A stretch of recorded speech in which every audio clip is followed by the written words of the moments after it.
মার্কিন president Donald ট্রাম্পকে হত্যার ষড়যন্ত্রের অংশ হিসেবে যুক্তরাষ্ট্রের এক কিশোর তার বাবা মাকে হত্যা করেছে বলে অভিযোগ উঠেছে।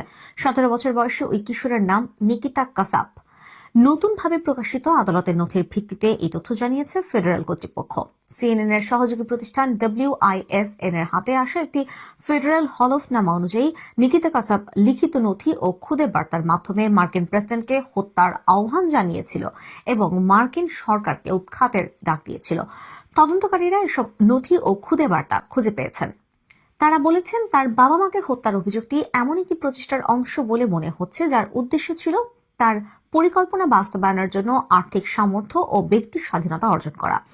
উইসকনসিনে কিশোরটির বিরুদ্ধে 9টি ফৌজদারি অভিযোগ আনা হয়েছে। এর মধ্যে 2টি প্রথম শ্রেণীর হত্যা এবং 2টি মৃতদেহ লুকানোর অভিযোগ। আদালতের অনলাইন রেকর্ড এবং মার্চ মাসের শেষের দিকে দায়ের করা ওয়াউকেশো কাউন্টির অভিযোগ থেকে এমনটা জানা গেছে। এদিকে ফেডারেল তদন্তকারীরা 3টি অভিযোগ তদন্ত করছে বলে হলফনামায় উল্লেখ করা হয়েছে। অভিযোগগুলো হল প্রেসিডেন্টকে হত্যা চেষ্টা, ষড়যন্ত্র এবং ধ্বংসাত্মক অস্ত্র ব্যবহার। একটি তল্লাশি পরোয়ানার আবেদনের জন্য যুক্তরাষ্ট্রের কেন্দ্রীয় গোয়েন্দা সংস্থা FBI এর এক এজেন্ট এই হলফনামা লিখেছেন। এ বিষয়ে মন্তব্যের জন্য CNN কাসাপের আইনজীবীদের সঙ্গে যোগাযোগ করেছে। কাউন্টির নথি অনুযায়ী নিকিতা এখনও কোন রাষ্ট্রীয় অভিযোগের বিরুদ্ধে নিজেকে নির্দোষ দাবি করেনি। ওয়াকেশো কাউন্টির অভিযোগ অনুযায়ী পুলিশের বিশ্বাস অভিযুক্তের মা তাতিয়ানা কাসাব ও সৎ বাবা ডোনাল্ড মেয়ার গত 11 ফেব্রুয়ারি নিহত হন।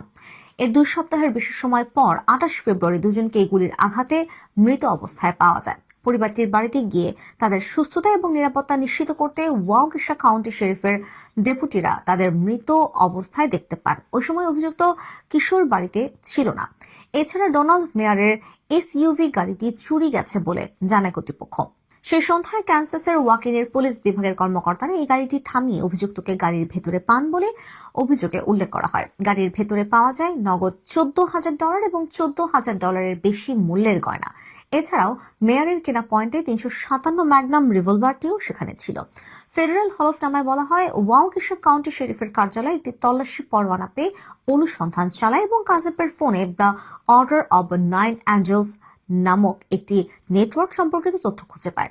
এটি জাতিগতভাবে উগ্র ভাবাদর্শ লালনকারী নব নাৎসিদের একটি নেটওয়ার্ক। এছাড়াও শেরিফের কার্যালয় প্রেসিডেন্টকে হত্যা, বোমা তৈরি এবং সন্ত্রাসী হামলার বিষয়ে আত্মবর্ণিত একটি ইশতেহার সম্পর্কিত বিভিন্ন ছবি ও বার্তা খুঁজে পেয়েছে।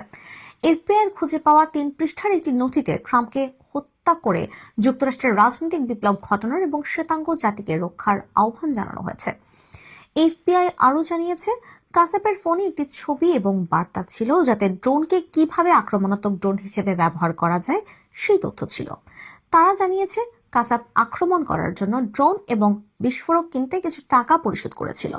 তদন্তকারীরা আরও জানিয়েছে তারা মেয়ারের ক্রেডিট এবং ডেবিট কার্ডের সামনের এবং পেছনের ছবি এবং একটি ব্যাংক অ্যাকাউন্ট ব্যবহারকারীর নাম ও পাসওয়ার্ডও পেয়েছিল।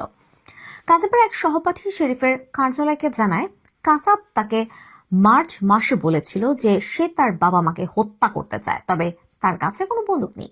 অভিযোগে বলা হয় কাসাপ পরে তার সহপাঠীকে জানিয়েছিল সে এমন একজন বন্ধু বানাবে যার কাছে বন্দুক আছে এবং সে তা চুরি করবে। আদালতের নথিতে আরো বলা আছে কাসাপ তার সহপাঠীকে জানিয়েছিল সে রাশিয়ার এক ব্যক্তির সঙ্গে যোগাযোগ করছে এবং তারা মার্কিন সরকারকে উৎখাত ও ট্রাম্পকে হত্যার পরিকল্পনা করছে।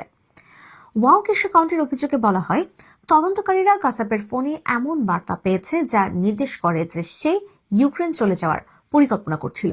আদালতের নথিতে বলা হয় শুনানির জন্য আগামী 7 মে কাসাপের ওয়াউকেশো কাউন্টি আদালতে উপস্থিত হওয়ার কথা রয়েছে।